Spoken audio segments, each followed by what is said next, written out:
Israel supposedly is against genocide, but genocide means directly trying to wipe out a religious or cultural group. If you want to know what an unfolding genocide looks like, open your eyes. No one knows what to think now, because if you can't talk about that, if you can't say that's real, then you're saying that genocide is okay as long as we're doing it. Israel is committing the crime of genocide against the Palestinians as a group in Gaza. I am concerned that a growing number of people have amnesia or dementia or some kind of memory problem because a lot of people seem to have forgotten October 7th already.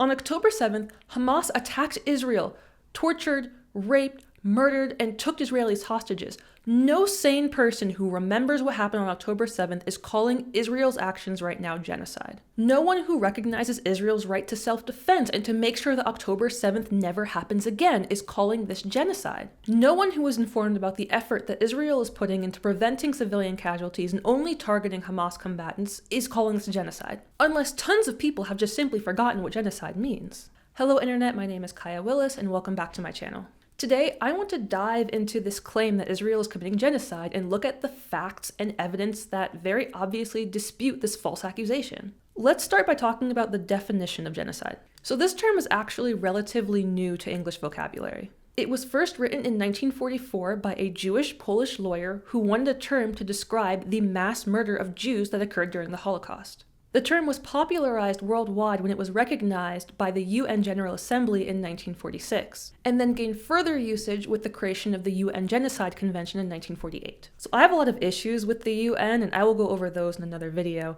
but I actually think that their definition of genocide, which is the popular definition that was used up until October 6th, is actually pretty accurate. So genocide has two components to it. First, there must be a mental aspect, an intent to destroy a national, ethnic, racial, or religious group. And two, there must be a physical action to carry out that intent of wiping out that group. Now, what separates just any act of harm or killing from genocide is that intent. It's the defining feature, and even the UN website today acknowledges the importance of intent when trying to determine if an action is genocidal or not.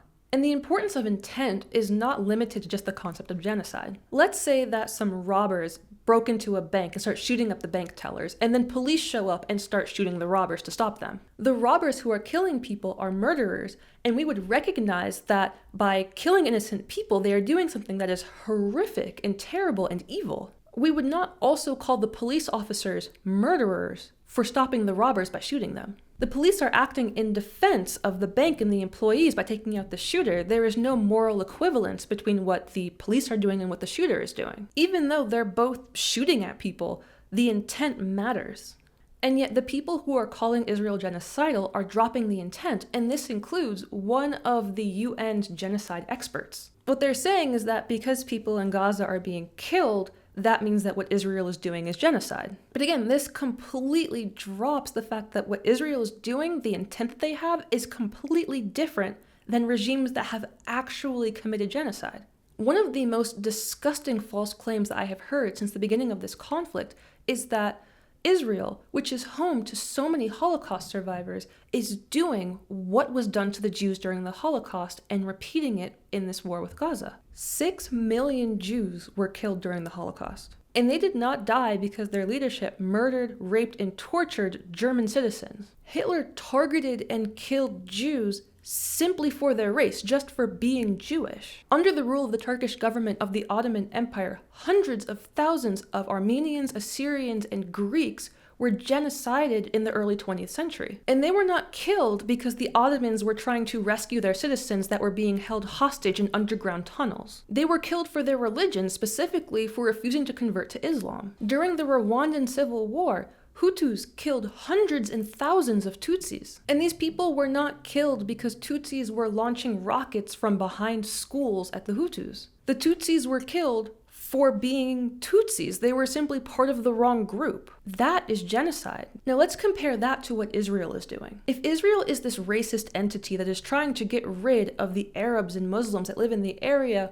why aren't they getting rid of the 2 million Arab Muslim citizens in Israel? Not only are Arab Muslim citizens of Israel not being murdered, but they are treated equally under the law, with their rights being equally protected to Jewish citizens. That is not genocide. Now, some people have claimed that this genocide isn't about race or religion, but about nationality, and that Israel is just trying to wipe Gaza off the map and anyone who lives there. But if Israel wanted to just wipe out Gaza, they could have done so on October 8th. They have nuclear capabilities, and even if they didn't want to use nukes, they could have just carpet bombed the place and had it flattened within 24 hours. But they didn't do this, because they're not targeting civilians, they're targeting Hamas. Before launching an attack anywhere in Gaza, Israel tries to evacuate civilians from their strike zones. They text, call, they drop flyers, they give people days, sometimes even weeks to evacuate before they enter. They provide military maps to tell civilians where the IDF is going to be operated so that they can avoid those areas. Instead of relying solely on airstrikes to destroy Hamas, which would have caused way more civilian deaths, they have been doing these very calculated ground invasions. When the IDF completed their operation in Shifa Hospital in April, they cleared hundreds of Hamas members from the building without any civilian deaths because of their carefully executed ground invasion and the evacuations. In addition to doing more than any country in history has to avoid killing civilians during war, Israel has also allowed aid to enter into Gaza in the forms of things like food, fuel, and medicine. They have even paused fighting on multiple occasions to make sure that these things are distributed amongst the population. Israel does not need to do these things. They do not need to provide aid to a country that they are at war with, and in fact, I would say that they should not be doing these things. It very obviously helps Hamas and prolongs the war to tell them when and where they are going to show up and to give them food and fuel. But despite that, there is no question that Israel is targeting Hamas and not random Gazan citizens walking down the street. Do people really think that a country trying to commit genocide would give food to its victims? Do they think Hitler wrote letters to the Jews telling them to evacuate before the Nazis came in and took them away to concentration camps? No, because they were actually trying to commit genocide and wipe out an entire group of people. But if Israel is trying so hard not to kill civilians, why are civilians dying? Now, I would take Hamas's casualty numbers with a grain of salt, given that they have been exposed so many times for lying about them. But there is footage of Gazan citizens, children, innocent people who are dying in this war. And when innocent people die, whether it's in war or in another context, it's always terrible and tragic. And it's also important that we direct our anger at the people who are actually causing their deaths, which is Hamas. Hamas began this war on October 7th. They dragged their citizens into this war by attacking Israel. There was no war on October 6th.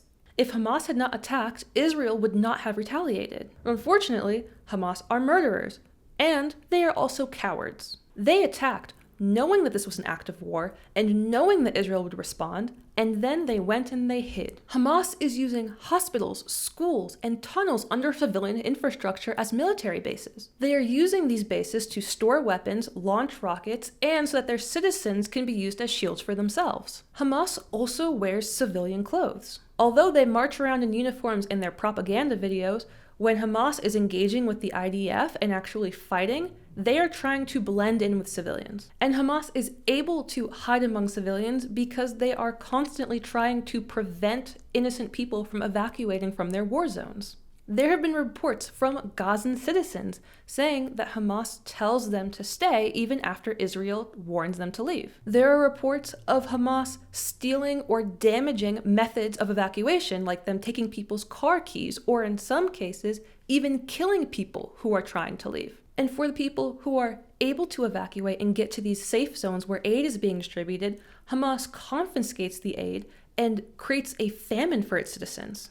So, why would Hamas do this? They are the elected government of Gaza. Their job is to protect their citizens' rights, not to kill them. Well, something that we've heard Hamas say over and over again since the beginning of this war is that they love death more than we love life. They don't want to make Gaza a better place or to protect the lives of its citizens. Their entire purpose is to kill Jews, even if that means sacrificing themselves or their citizens. And when people do die, they aren't sad, they don't see it as tragic, they celebrate these deaths and call them martyrs. Now some people will say to me, well, all of this isn't because Hamas hates Jews, it's because they hate the Israeli government or they hate the IDF. But Hamas has never made a distinction between Israelis or Jews and their government or their military. When they were founded in 1988, their founding charter explicitly calls for the killing of Jews. For decades, since they were created, they have sent suicide bombers to blow up malls and buses and restaurants, trying to kill as many civilians as they can. When Israel left Gaza in 2005 and Hamas was elected into office, they immediately began launching rockets into Israel, indiscriminately, destroying civilian infrastructure and killing Israelis. And most recently, on October 7th, Hamas attacked Israel and opened fire on a music festival. They then went and broke into people's homes, killing them, killing their children. They took a baby hostage. If Hamas had the military capability of Israel, if they had more people and better weapons that day, they would have killed everyone in Israel. And they have openly admitted to this. They have said in interviews that they want to repeat October 7th over and over and over again until they have killed everyone in Israel and wiped it off the map. Calling Israel genocidal after what Hamas has done and has claimed that it wants to do is probably the most egregiously disturbing example of gaslighting and psychological abuse that I have ever seen. Israel is the victim of an attempted genocide. Hamas has both the intent and has taken action towards that goal. And yet Israel is the one being accused of genocide for trying to stop them. Why are Western universities and mainstream media outlets buying into this delusion that Gaza is the victim here? Well, I think that there are two groups who are calling Israel genocidal. There are people who aren't moral, and there are people who aren't paying attention. The people who are informed and are still calling Israel genocidal are siding with Hamas. They're just evil. They know that Israel is not committing genocide, but they don't care about facts or reality. They want Hamas to destroy Israel and kill Jews, and they want 100 more October 7th to happen. And they know that the people who aren't paying attention will just repeat anything that is told to them as long as it pulls on their heartstrings. Like I said before, Hamas has said that they love death more than we moral, normal people love life. We see death as tragic and horrific. They see death as a tool to further their genocidal goal. They know that because most people won't look into what's going on, they won't verify whether this is genocide or not, they can use that empathy as a weapon to manipulate people into advocating for things that are against their morals and values. And I feel like a broken record saying this because I feel like I say this at the end of every video that I make, but what we are seeing from these useful idiots in the West is a lack of individual critical thinking. If people took just a few minutes to look into what's going on, they would so clearly see that Israel values life, Hamas values death, and anyone who says otherwise is full of shit.